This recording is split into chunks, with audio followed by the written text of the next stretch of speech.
Hey guys, welcome back to the channel and welcome to March's wrap-up video. So we are at the end of March, and in these videos we talk about all of the films, TV shows and books that I've watched/read during the month. And there's quite a lot to go through this month, so this is going to be quite a substantial wrap-up, I think, compared to some others. And before we start, you'll have to let me know what you were getting on with in the month of March in terms of media, films, TV shows and books. What were you watching/reading? Now, shameless plug as always, over on my video gaming channel, Ember Games, we talk about all of the video games that I've purchased, both digitally and physically, and all of the video games that I've played during the month. So if you're interested in that, then please go ahead over to my other channel and check that video out. So let's start with films, and there's actually quite a few films to talk about this month, which is very surprising. So we actually have 2 documentaries and 3 films. Yes, I've been busy when it comes to films this month. I don't normally have this much to talk about. The first film that we watched, rather a documentary on Netflix, was Buy Now, The Shopping Conspiracy. I was going to say controversy. It is a controversy. The Shopping Conspiracy. And yeah, that was very difficult to watch. It's talking about lots of things to do with of course, the shopping industry and retail and where your waste ends up, things like that. And it's shocking. It really is shocking.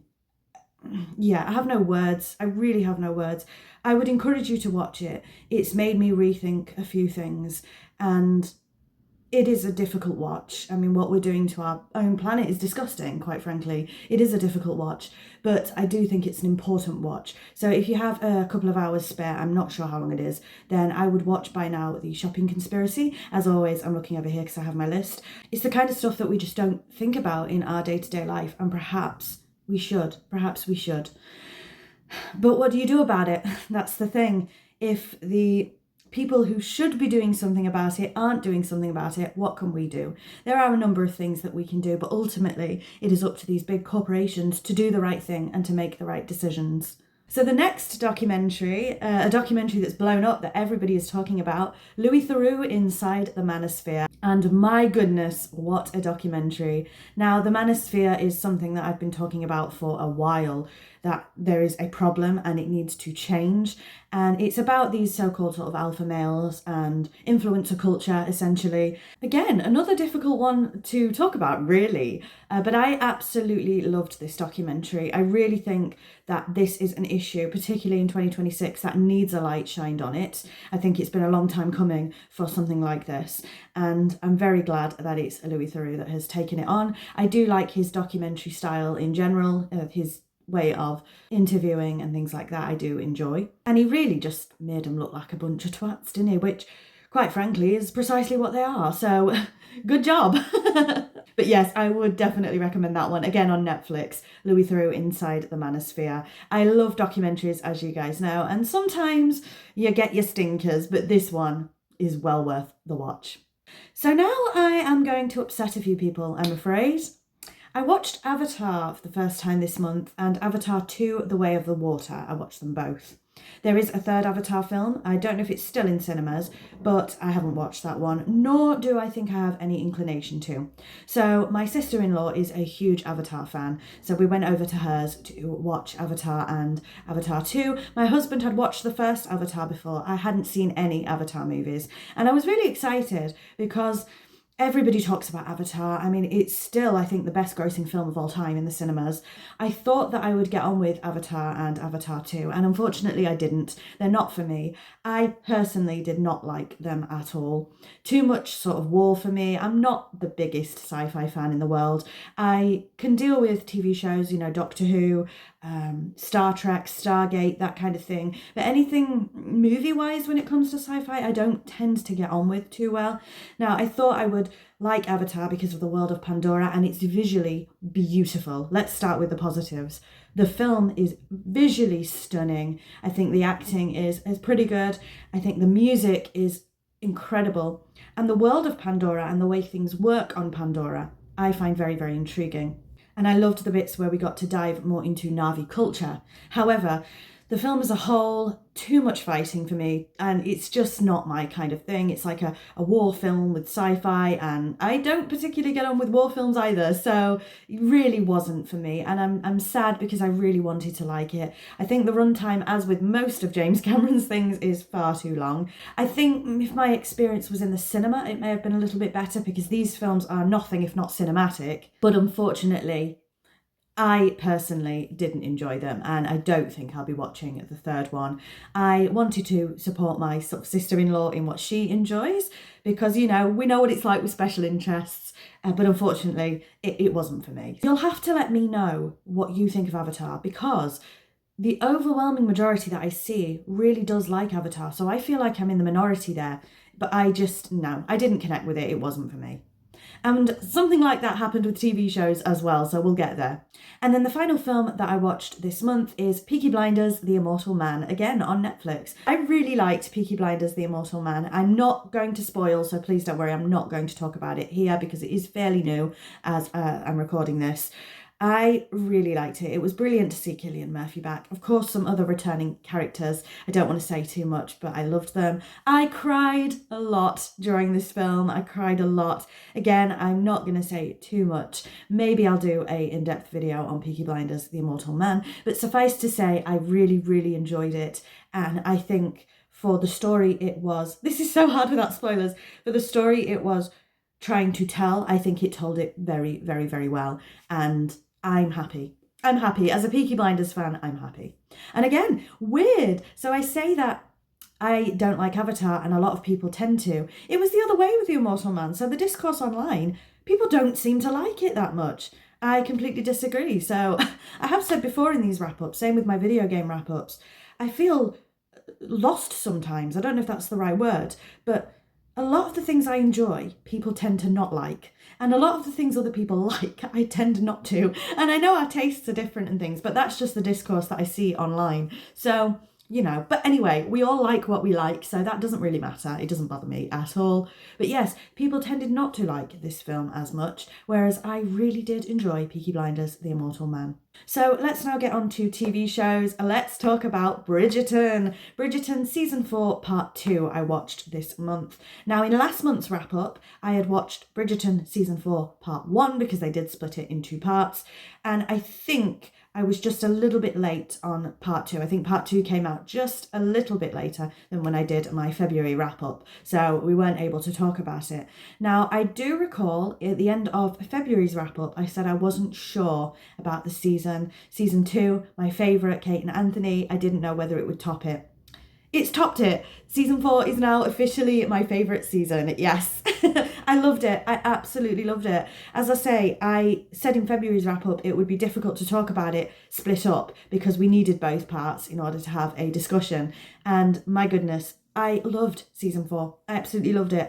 I'm such an emotional creature. I cried my eyes out for the majority of Part 2. I really did. If you know, you know. Again, I'm not going to do many spoilers. These wrap-ups are blooming hard without spoilers, by the way, guys. But I absolutely loved Sophie and Benedict's story. I really, really did. And of course, you have Francesca and John. You have almost all of the couples really have some part to play in this season, a little glimpse of them. And I really, really, really didn't expect to fall in love with it as much as I did. At time of recording, I've just seen that season 5 is in production, so I cannot wait for that. Speaking of in production, or rather out of production, before we get to my next TV show, we have to talk about Buffy for 1 second because I haven't discussed Buffy and the reboot and everything else. And I'm going to take one moment here just to quickly say that Nicholas Brendon, who played Xander, unfortunately passed away this month. Now, it is a very difficult thing for me to talk about, so I'm not going to talk about it too much. I will say that I met Nicholas Brendon at an MCon in Nottingham a number of years ago, and my bunny rabbit is down there making a right old... She's making a lot of sound, but anyway, yes, I did meet Nick, and my experience with Nick, my personal experience, was quite positive. I enjoyed meeting him. I also met Emma Caulfield, who plays Anya, in the same sort of meetup. It meant a lot to me. I think Nick and Emma, don't quote me, may have been the first two people I'd ever met from Buffy. And as you know, Buffy means the absolute world to me. Please excuse her noise. There's not much I can do about that. Nick's passing is, of course, sad. However, one cannot deny the kind of person that he became over time. And I have read some horrific things that I don't particularly want to get into here, but I do want to acknowledge them. I do want to acknowledge that because I think it must be hard for certain people to be seeing so much positivity and things like that. It must be hard. What I will say is my personal experience was positive. That doesn't mean that everybody's experience was positive with Nick. So I do want to acknowledge that.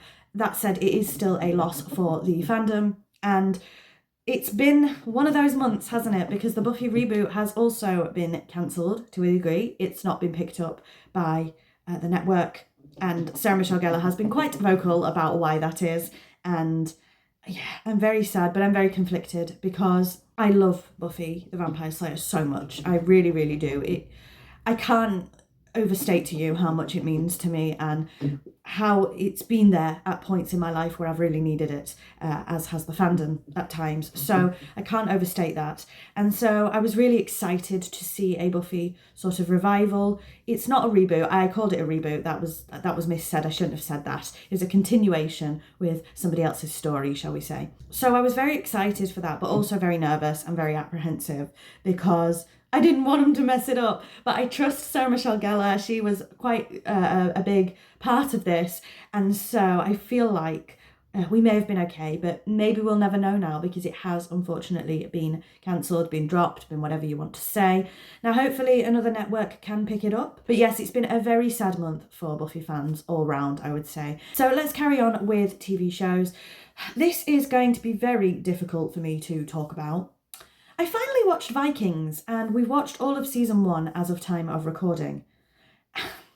Now, Vikings is written, directed, whatever you like, I can't quite remember, by the same person who created The Tudors, and I love The Tudors TV show.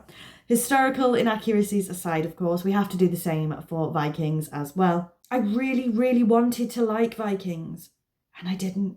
I didn't like season 1 at all. Now I'm going to continue because I'm a sucker for punishment. I have to, if I've started, so I'll finish. There are 6 seasons of Vikings, I believe, and then some various spin-offs. I will continue watching Vikings, and hopefully I'm praying that my opinion changes because I really, really wanted to like it. Perhaps I wanted to like it too much, and I just didn't. I didn't like season 1 at all, really, and it's very hard for me to even discuss any positives with you at this point. That really is how dire the situation is in my mind at the moment when it comes to Vikings. I can't formulate a positive opinion at all, but we will talk about it more next month because I will be continuing on with season 2. And again, most people I've spoken to seem to really like Vikings. I just didn't. So we'll see what season 2 brings. And I have said before when we've talked about this that as a historian, I of course do enjoy a bit of historical accuracy. However, I do accept that films and TV shows and books and video games, any media, will take creative license, and that's absolutely fine. I'm not saying there's anything wrong with that. I do think we should be, what's the right word? I feel like we shouldn't be appropriating certain stereotypes and things like that when we discuss history. And unfortunately, I think Vikings does that to some degree, which I didn't particularly like. Like I say, with the Tudors, there are quite a few historical inaccuracies, but I can get over them because it's performed well. You can see with certain characters that the way the actor is playing them is going to establish where they go moving forward, if that makes sense. So if something happens that isn't accurate to history, but the actor has played it in a way that you can see it's believable for that story, then I'm fine with that. But for Vikings, it seems like they have, I mean, I will say one thing because I don't want to do any spoilers here, but using Earl instead of Jarl is really annoying me. It's really, really annoying me. It should be Jarl, and they're using the term Earl. And there have been a few sources that will claim that they were used interchangeably, but if you type in Earl Vikings on Google, you will see that the Vikings TV show is all that comes up, really. So the correct terminology should be Jarl, and that is that is taking me out of it a little bit. But it's way more than that. And I think I can deal with historical inaccuracy if I feel that the show is done well. But for Vikings, because I don't feel that the show is being done well right now, the historical accuracies are even more, you know what I mean? Do you know, does that make sense? So yes, enough rambling about that. And again, we may talk about that a little bit more in next month's wrap up. So finally, let's get on to books. And I've actually only read one book this month. It's quite a big one. Onyx Storm. I finished Onyx Storm by Rebecca Yarros, of course, part of the Fourth Wing, I was going to say franchise. Can we call it a franchise? Part of the Fourth Wing trilogy of books. It is not a trilogy. There have been more announced. I really enjoyed Onyx Storm. I've said this before, when it comes to these kind of romantasy books, so again, ACOTAR, Fourth Wing, I haven't read Throne of Glass yet, but I will be. It takes me such a long time to get into them, but when I get into them, I'm hooked. Do you know what I mean?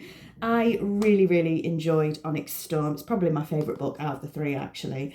And I am very excited to see where Violet and Xaden's story takes them next. Again, trying not to spoil anything, which is really hard in wrap-ups. But yes, I was really happy with this. It took me a bit longer to read than I thought it would, just because I had so much else to do.